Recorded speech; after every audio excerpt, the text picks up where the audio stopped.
अजमेर दरगाह की खुदाई में जो सामने आया उसने पूरी दुनिया को हैरान कर दिया। नासा के वैज्ञानिक तक इसे देखकर हैरान रह गए।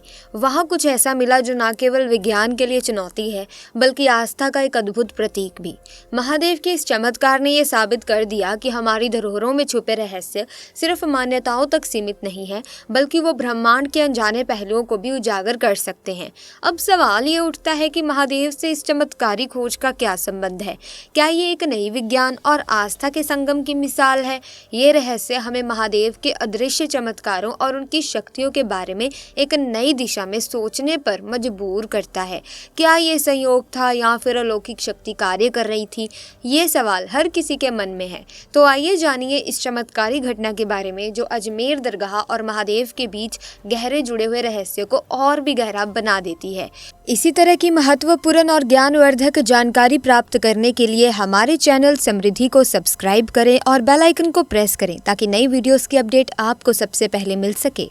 दोस्तों, उत्तर प्रदेश के संभल जिले में शाही जामा मस्जिद के सर्वेक्षण को लेकर मचा बवाल अभी शांत नहीं हुआ था कि अब राजस्थान के अजमेर का नाम अचानक सुर्खियों में आ गया है। दरअसल राजस्थान की एक स्थानीय अदालत ने अजमेर शरीफ दरगाह के सर्वेक्षण की मांग करने वाली याचिका पर केंद्रीय अल्पसंख्यक मामलों के मंत्रालय, आर्कियोलॉजिकल सर्वे ऑफ इंडिया और अजमेर दरगाह समिति को नोटिस जारी कर दिया है।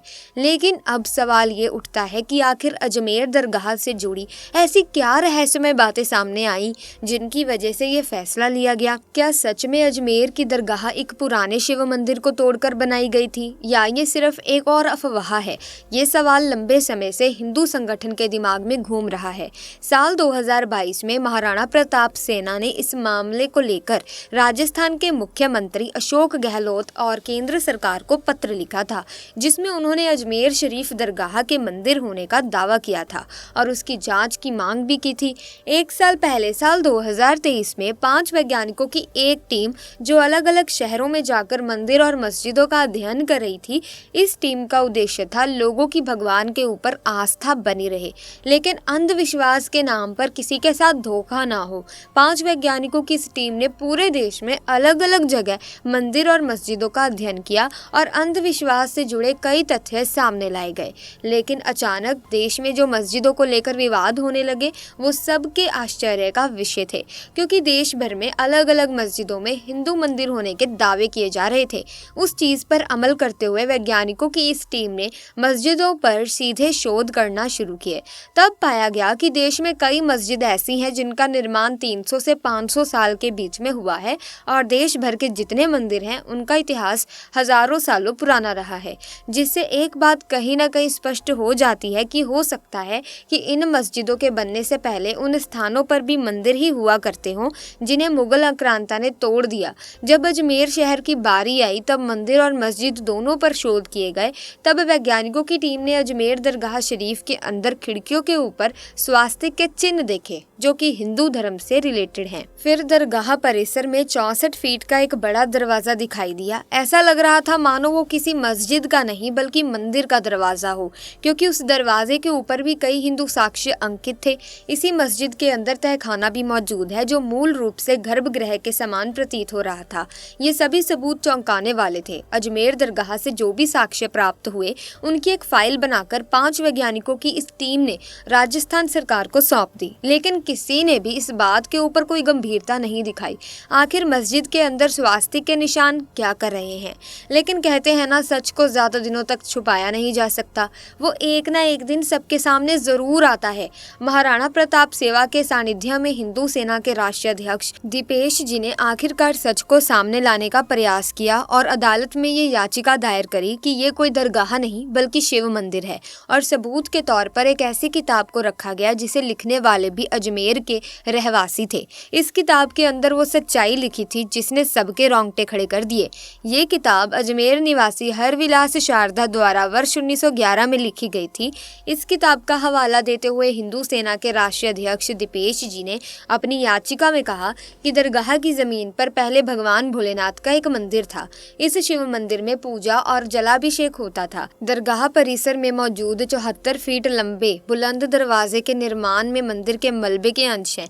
यही नहीं, दरगाह के तहखाने में गर्भगृह है जिसमें शिवलिंग होना बताया गया है, जहां ब्राह्मण परिवार पूजा करता था। अजमेर की सिविल कोर्ट ने इस संबंध में याचिका स्वीकार कर ली है। मामले में सिविल कोर्ट ने अल्पसंख्यक मंत्रालय, दरगाह कमेटी अजमेर और भारतीय पुरातत्व सर्वेक्षण विभाग ASI को नोटिस भेजा। दीपेश जी ने दरगाह में मंदिर होने के अपने दावे के पीछे 3 आधार बताए। वो अपने दावे के पहले आधार के बारे में कहते हैं, अंग्रेजी शासनकाल में अजमेर नगर पालिका के कमिश्नर रहे हरबिलास शारदा ने 1911 में लिखी अपनी किताब में दरगाह के मंदिर पर बने होने का जिक्र किया।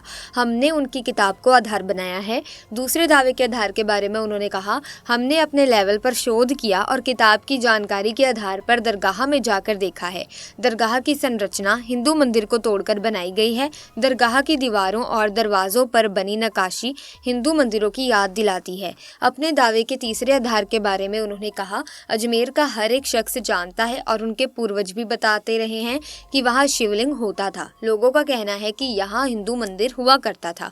दीपेश जी कहते हैं कि दरगाह में असल में संकट मोचन महादेव मंदिर था और हमने मांग की है कि दरगाह का यदि कोई रजिस्ट्रेशन है तो उसे रद्द करते हुए इसे संकट मोचन महादेव मंदिर घोषित किया जाए। हमें वहाँ पूजा पाठ करने का अधिकार दिया जाए। दीपेश जी ने दावा किया, दरगाह में बने तहखाने को बंद किया हुआ है। सर्वे होगा तो सारी सच्चाई सामने आ ही जाएगी। खैर, अभी तो शुरुआत हुई है। आशा करते हैं सच समय के साथ साथ सबके सामने जरूर आएगा। अजमेर दरगाह से जुड़े ये अद्भुत और रहस्यमय तथ्य ये बताते हैं कि हमारे इतिहास में कितने गहरे राज छिपे हुए हैं। ये सिर्फ एक याचिका नहीं बल्कि एक ऐसी खोज है जो आस्था, सत्य और इतिहास के नए आयाम खोलने की क्षमता रखती है। शिवलिंग, स्वास्तिक के निशान और गर्भगृह से जुड़े प्रमाण हमें ये सोचने पर मजबूर करते हैं कि सच में हमारे मंदिरों में सभ्यताओं के साथ क्या क्या हुआ होगा। हमारा उद्देश्य किसी धर्म या आस्था को ठेस पहुंचाना नहीं है बल्कि सच को उजागर करना है ताकि हमारी विरासतें सही मायनों में पहचानी जा सके। और याद रखें, सच चाहे कितना भी छुपा हो, समय के साथ वो दुनिया के सामने जरूर आता है। तो आप भी इस ऐतिहासिक और अद्भुत खोज को अपने दोस्तों और परिवार के साथ शेयर करें ताकि महादेव के इस चमत्कार की सच्चाई सब तक पहुंच जाए। और कमेंट सेक्शन में हर हर महादेव जरूर लिखें।